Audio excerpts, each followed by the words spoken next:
Today's video begins just before sunrise at Atlanta Hartsfield-Jackson International Airport.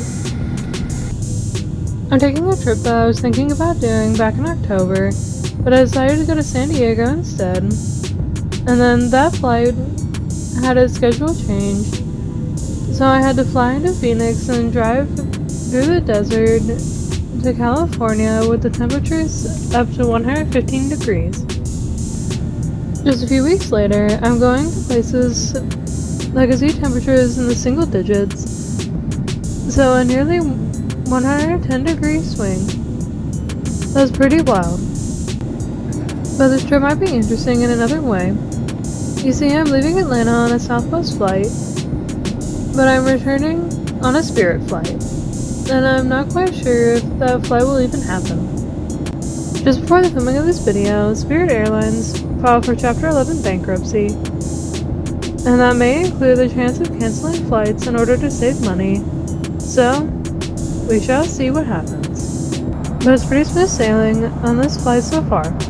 And check this out, I got a full can of soda, not just a small cup filled with ice. That's pretty awesome. Check out all the snow on the ground. I think this is central or western Kansas that I'm flying over. They had just gotten a pretty good snowfall maybe a day or two ago. But it looks pretty clear here about 30 minutes later, and you might be able to see the Rocky Mountains in the distance. And we've started our descent. I'm about to land in Denver. I haven't been to Colorado since the height of the pandemic, when I traveled by car from Georgia all the way to Colorado Springs. Actually, we got there just days after the state reopened after the lockdowns, and I went to Pikes Peak. I have those videos on my channel. Hey guys, it's Emily. Welcome everyone! I'm starting a 6-day road trip through the upper Midwest, just as winter is starting. So pretty much the flip side of the desert trip I took a few weeks back. It's going to get very, very cold and windy. But not today. The temperatures where I'm going are supposed to be in the upper 50s. So I'll enjoy the nice weather today, since it's supposed to be very different in the coming days according to the weather forecast. Gonna be a great travel day. Let's go!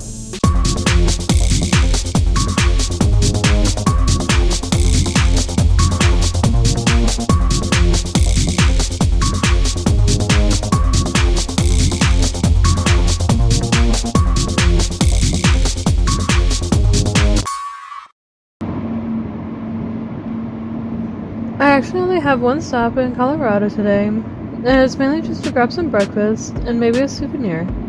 For the rest of the day, I'll be traveling through southern Wyoming. And probably because it's nice out, there's a lot of traffic heading north on Interstate 25. That one stop in Colorado is about 30 miles north of here, near the city of Johnstown. I've arrived at the Johnstown exit, and I have to go almost all the way around this roundabout.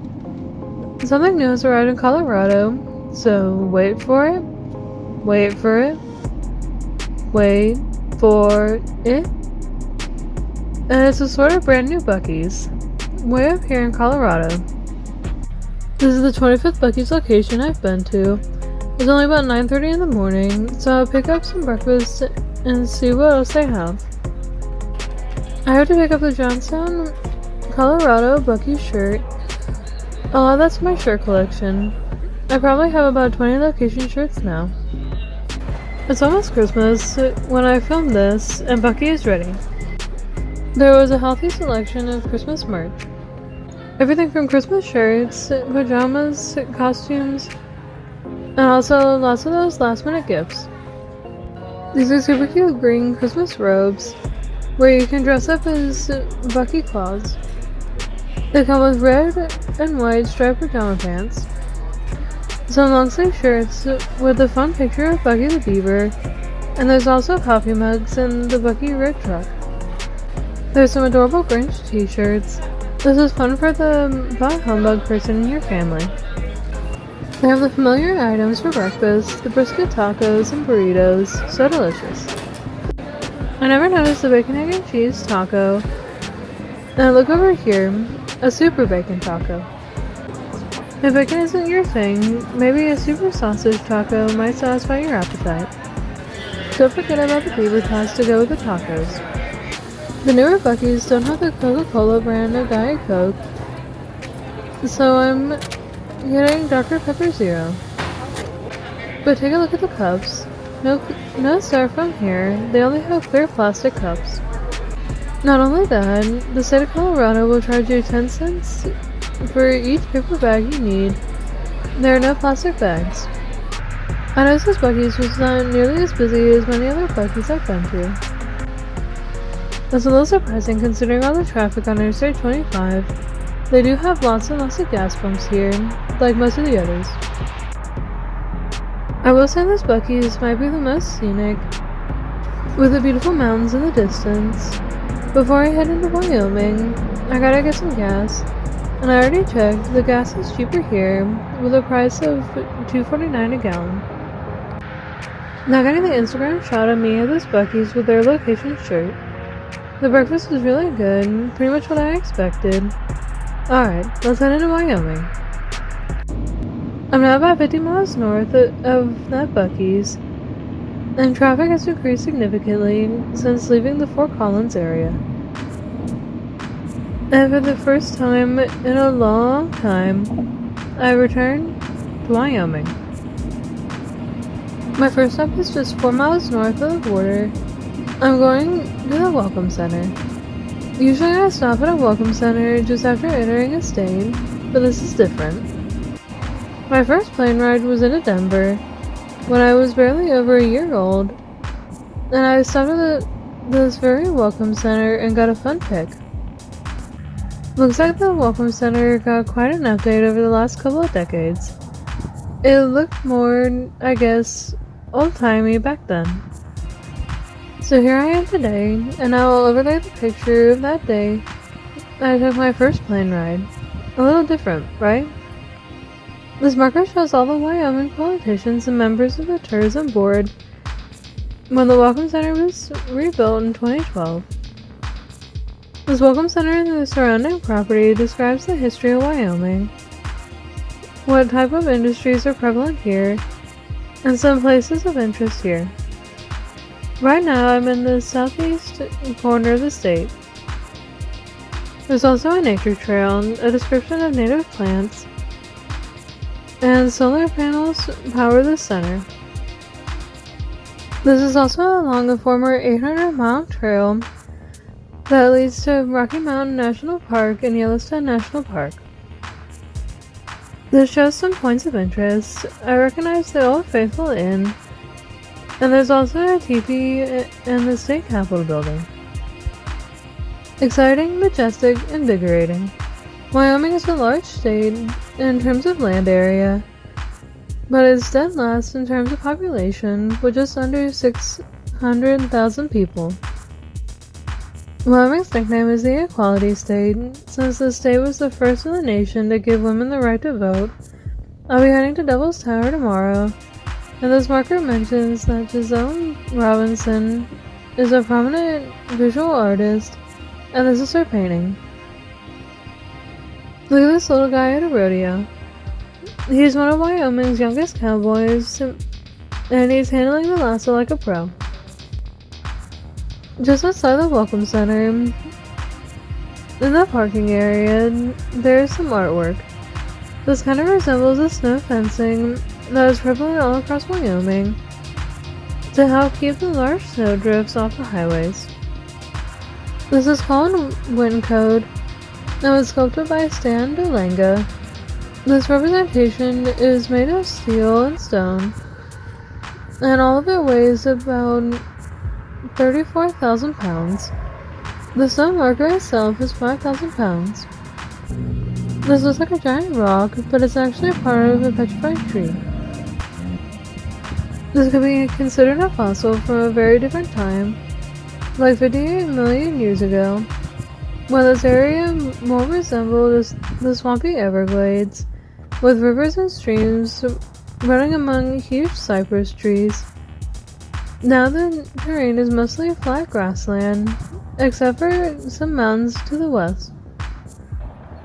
This is a really nice welcome center, and there's a lot of information on Wyoming, especially its history. This definitely is worth a stop even if you don't need a bathroom break. The state capital of Wyoming is Cheyenne, and it's about 15 minutes away tops. Cheyenne is Wyoming's state capital, and here's the Capitol building. This edifice was completed in 1890, the same year that Wyoming became a state. Looks like Atlanta isn't the only state with a gold dome.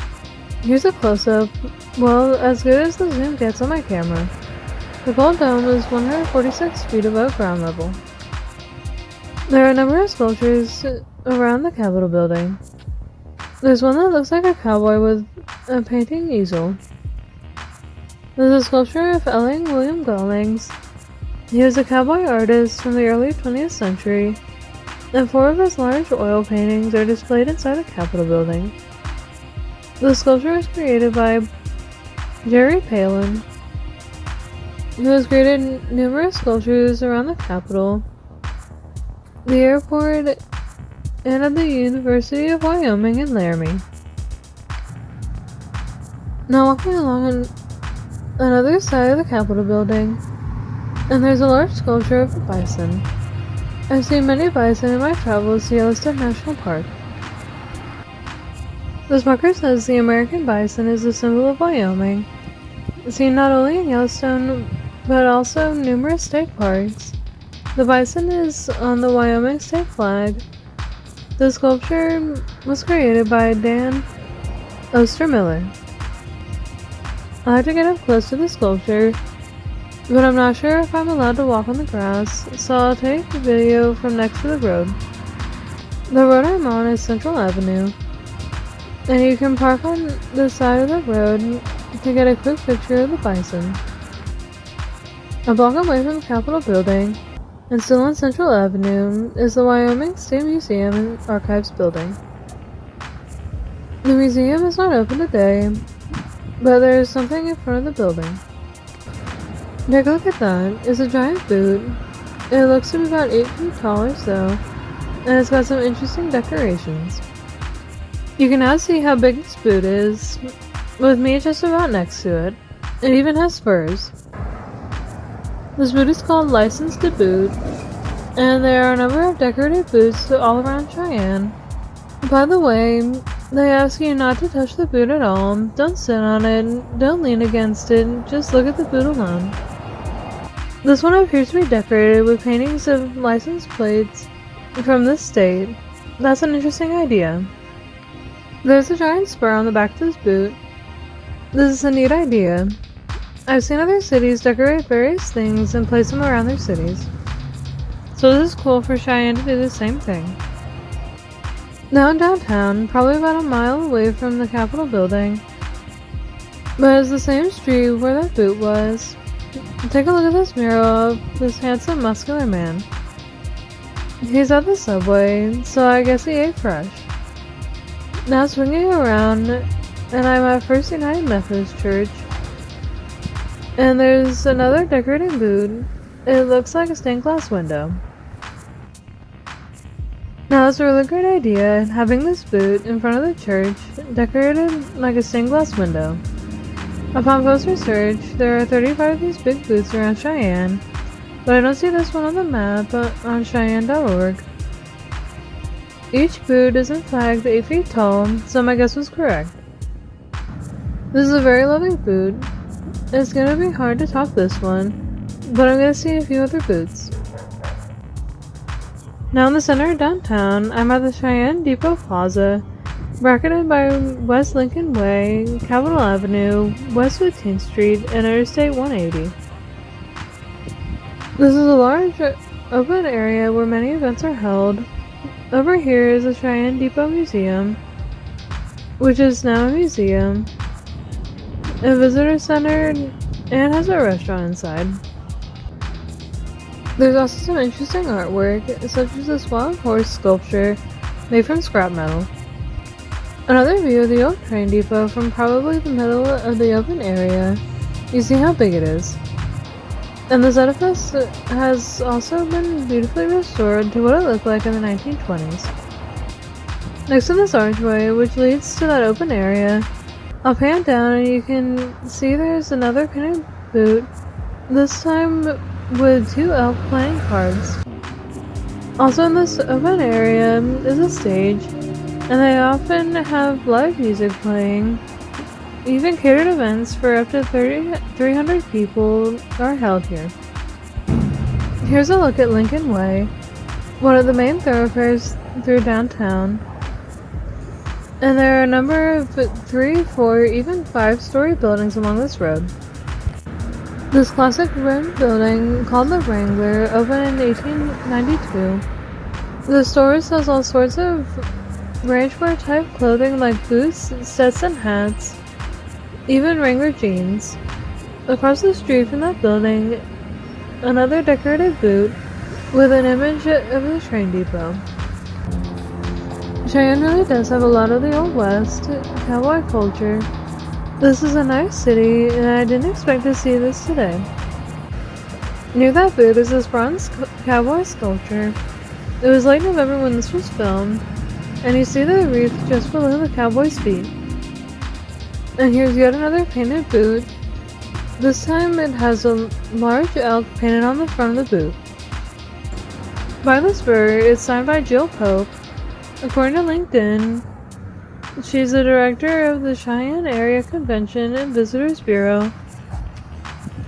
There's a large fish on the back of the boot, so there must be some good fishing holes in this area.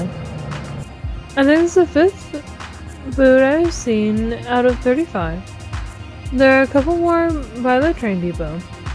Here's one I couldn't find on the Cheyenne Big Boots webpage. This one marked with the words 100 years.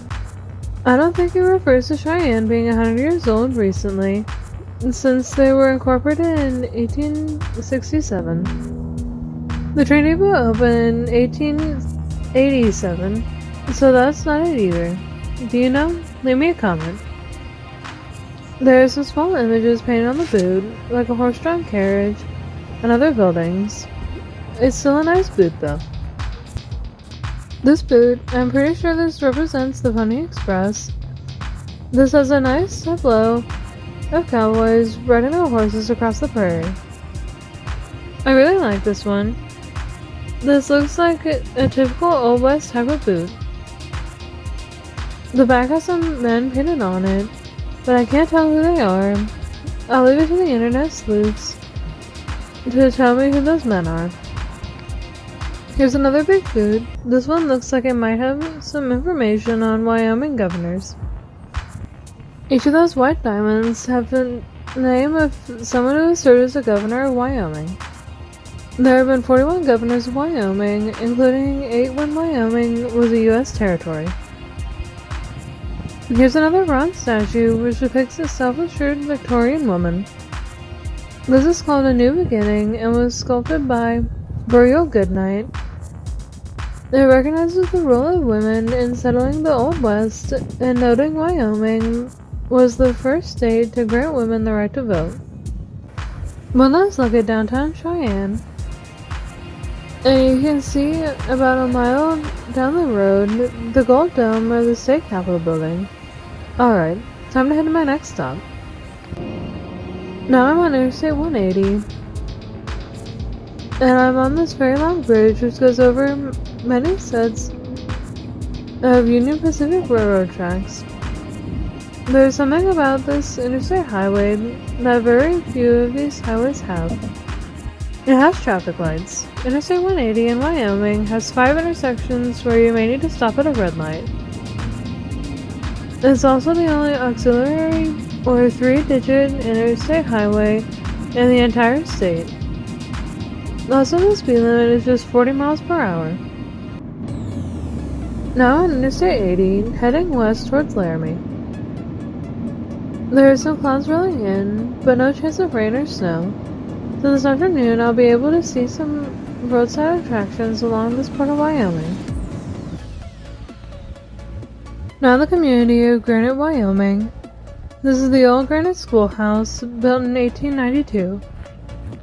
This is one of the last, if not the last, one-room schoolhouses still standing in Wyoming.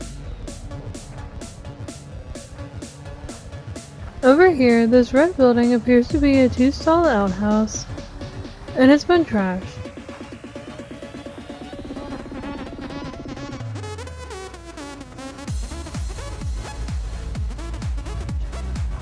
Take a look at what's in the yard behind the schoolhouse. Is it a tiny gazebo? Nope, this is the original dome that was on the Wyoming State Capitol building that we saw earlier today. Why the heck is it here instead of in a museum? Reservationist Dan Corbin acquired this dome in order to restore it. He owned the old schoolhouse as well. Corbin was restoring this dome in the backyard of his home. His neighbors complained the dome was a distraction because they said it was a large piece of junk, so Corbin decided to move this dome to the schoolhouse property. He was already restoring the schoolhouse, so he might as well do the restoration of the dome on the same property. However, Corbin died a few years ago, and he didn't complete either restoration. This is affectionately called Dome in the Range. There hasn't been any restoration of the dome or schoolhouse since Dan Corbin died, so no one knows what will become of them. But both are interesting pieces of Wyoming history. Maybe a preservationist will take over both projects and fix them up. Alright, let's move on. I'm now in the town of Beaufort, Wyoming. The town was established in 1866, and this is the nation's smallest town with a population of just one person. It's also the highest town in elevation along Interstate 80. They had a population marker here, which is the reason many roadside enthusiasts stop here, but the sign is gone. At this exit is the Beaufort Historic Trading Post, and I didn't realize the elevation here is 8,000 feet above sea level. This is also the only place where they have a gas station between Cheyenne and Laramie, and the gas price really not bad at all. But I wish that they still had the population marker so I could get a fun pic. There are plenty of pumps, not just for cars, but also RVs and trucks. The trading post also has drinks and snacks, as well as clean bathrooms, but I'm thankful I did have a souvenir I could buy. And here it is, a magnet with the population marker I was hoping to see. Beaufort population of 1. My next stop along Interstate 80 takes me to a rest area. This one doesn't have a restroom, and it's in the median of the highway. This is another curiosity type thing. Maybe it's a symbol of perseverance. Take a look for yourself. It's getting really windy the farther I go along this stretch of Interstate 80. It's also getting colder. This marker describes the Sherman Mountains, which is the small range of mountains I'm driving through right now. The bedrock is granite, which is a very hard stone, like what they make countertops from in your own home. On the other side of the interstate, those are the Vedawoo rock formations. This type of formation is only found in this area. In the median there is another such rock. But this one has a single tree growing from it. It's not supposed to be possible with the solid granite bedrock. But somehow, nature found a way to grow roots through solid rock. This marker knows these rock formations are made from ancient Sherman granite, which was pushed up from the surface from 55 to 70 million years ago.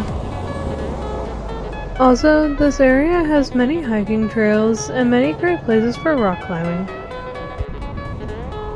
This other marker knows the tree rock is a small pine tree that has been here since at least 1867. The train stopped here so passengers can step off the train to give the tree a drink of water. This also mentioned the age of this tree is unknown, but this type of tree can live up to 2,000 years. It's pretty wild how this tree has managed to survive for at least 170 years and found the exact right place to grow within this granite rock. And it's pretty bent over too, probably because of the very high winds that frequently come through here. Notice there is a fence surrounding the tree rock, hopefully to prevent vandalism or destruction of the tree. The train tractor is 50 feet away from here. That's pretty neat. People gave the tree a drink of water in the late 19th century. Also noted on the marker, the fence and cabling were provided by the railroad company Union Pacific. So if you travel between Cheyenne and Laramie, be sure to stop here in the middle of the highway and check out this impressive tree. My next stop is about 4 miles away on a gravel road, which leads me here, this large pyramid.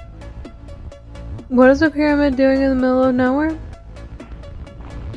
This is the Ames Monument, which marked the highest point along the first coast-to-coast railroad. This was built in 1882 by Henry Hobson Richardson and honors Oakes Ames and Oliver Ames Jr., who financed the Union Pacific Railroad. The town of Sherman began here until Union Pacific relocated its railroad tracks. The only evidence of the town is a small cemetery which is nearby. The pyramid is 60 feet tall and 60 feet on each side of the base. It's constructed with local granite. There was once an entrance to the inside, but that has been permanently sealed shut. Today, the state of Wyoming owns the monument and restored it in the early 2010s.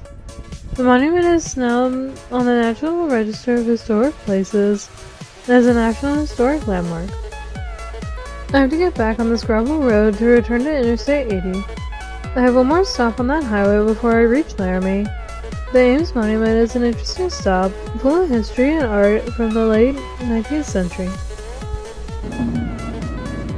I'm finally at the top of the pass, at over 8,600 feet above sea level.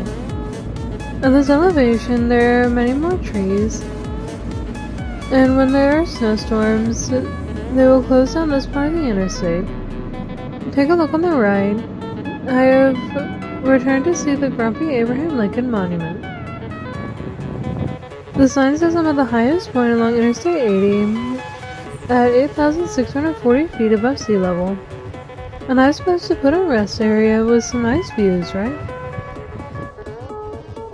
This part of Interstate 80 is also part of the Old Lincoln Highway, which is a series of roads built in the early 20th century that runs from Lincoln Park in San Francisco to the Lincoln Tunnel in New York City. Henry Bourne Joy was the first president of the Lincoln Highway Association, and he was considered a visionary for developing coast-to-coast travel in the United States.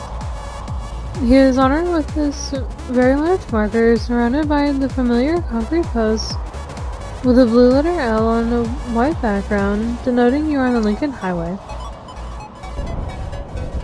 There's that nice view of Interstate 80 slinking its way uphill. It snowed not long ago, and it's still on the hillside. There's a rest area. Part of it's not open, and I'm not sure why, but it has a great view from that back room. And there's the Grumpy Abraham Lincoln statue. I'm not sure why he looks so grumpy. Maybe too many speeders on I-80? The sculpture was created by Robert Russin, who is an art professor at the University of Wyoming. This is interesting. This was casted as 30 pieces in Mexico City because of the more stable climate down there. It was assembled here and dedicated in 1959 on Lincoln's 150th birthday atop Sherman Hill along what was US 30, a few miles south of here. When Interstate 80 was completed in 1969, the statue was moved to its present location. This marker has the quote, "We must think anew and act anew," which was from his address to Congress 1 month before signing the Emancipation Proclamation. It's considered Lincoln's best such address. This bronze bust is 12.5 feet tall, atop a 30-foot tall granite base. This monument is visited by approximately 200,000 people each year. I last stopped at this rest area over 16 years ago, when I visited some property that my parents owned west of Laramie, which I'm going to head to right now. See you later, Grumpy Abe. It's a little lucky that I'm driving through this pass, because this time of year, the snowstorms start to roll in, and they dump a lot of snow, and there's also a lot of wind. You can see how curvy this road is, so this road can get very slippery and dangerous. Lots of truck traffic too, so let's check out where my parents' land was. My parents owned some acreage at this planned community about 20 miles west of Laramie. They had a nice view of the mountains in 3 directions. The original plan was for them to move out here after I graduated high school, and I would go to college at either the nearby University of Wyoming or Colorado State University. They even worked out with other property owners to have electrical lines run through the community, and my parents had started to look into builders and well drillers, but for many reasons it didn't work out, and they sold the property just before the pandemic. It's very windy here, much more windy than it was in Cheyenne or Laramie. Some people have installed wind turbines to generate electricity here.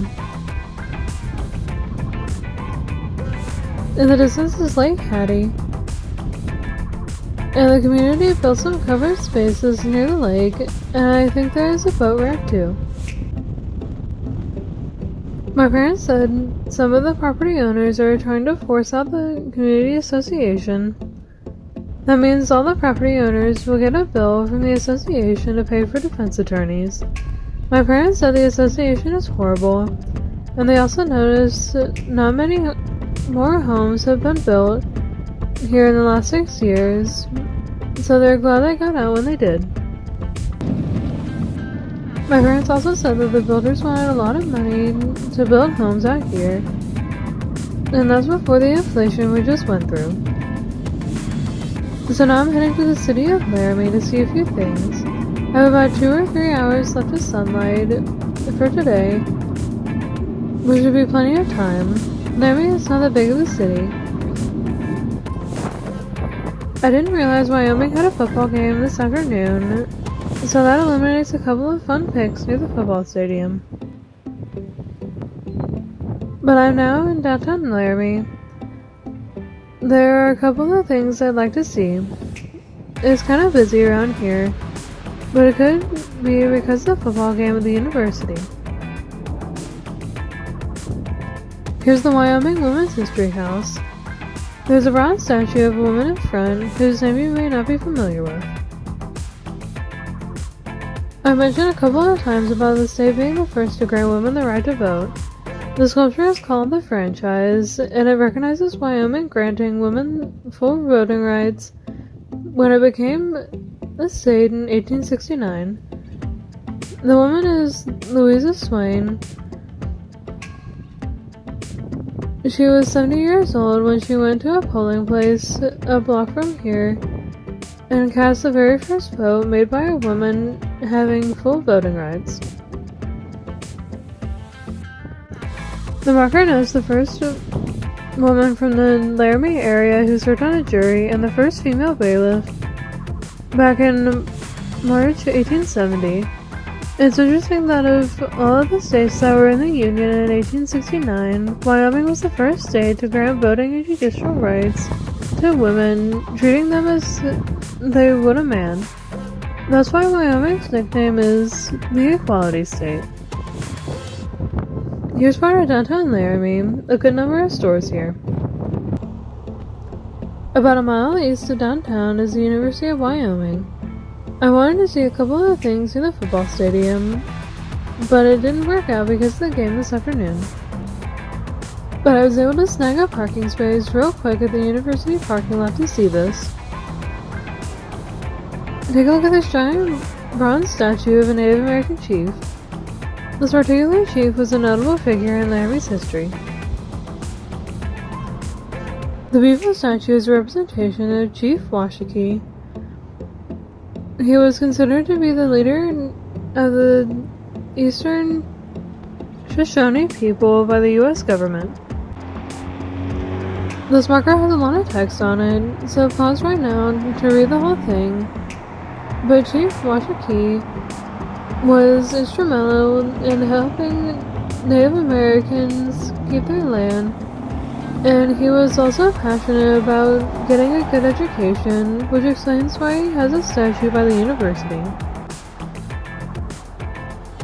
I'm trying to get every angle again, but I'm right up on the highway, so it's tough to get a full shot here. This marker says Chief Buc-ee fought to keep our land, our water, and our hunting grounds, and today education is the weapon my people will need to protect them. Here's another marker you may want to pause on to read the whole thing, but the Battle of Crowheart Butte featured a legendary battle where Chief Buc-ee won a glorious battle against another chief.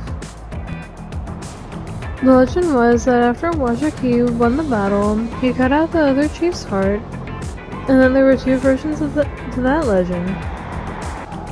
One was that he carried the heart on his lance to take back to his camp. The other legend says Buc-ee ate the heart. This prominent statue is found on Grand Avenue between 16th and 17th Streets. There is a small parking lot nearby, which is located near one of the on-campus restaurants called the Buc-ee Center. Could you picture me going to this university? The sun is just about set, and it was a very beautiful day. The high actually reached 61 degrees in downtown Laramie, but from here on out, it's going to be a whole lot colder. Lots of mostly two-lane roads ahead of me. It's 4 hours from Laramie to where I'm staying for the night. And that's it. Another long day of traveling, but not as bad as the day I drove across the desert. It was pretty chilly today, but not nearly as chilly as it's going to be over the next few days. I've arrived in Gillette, Wyoming. Looking forward to another day of traveling, well, sort of. Just wish it was warmer. But you'll see that next time. Thanks for watching. Bye!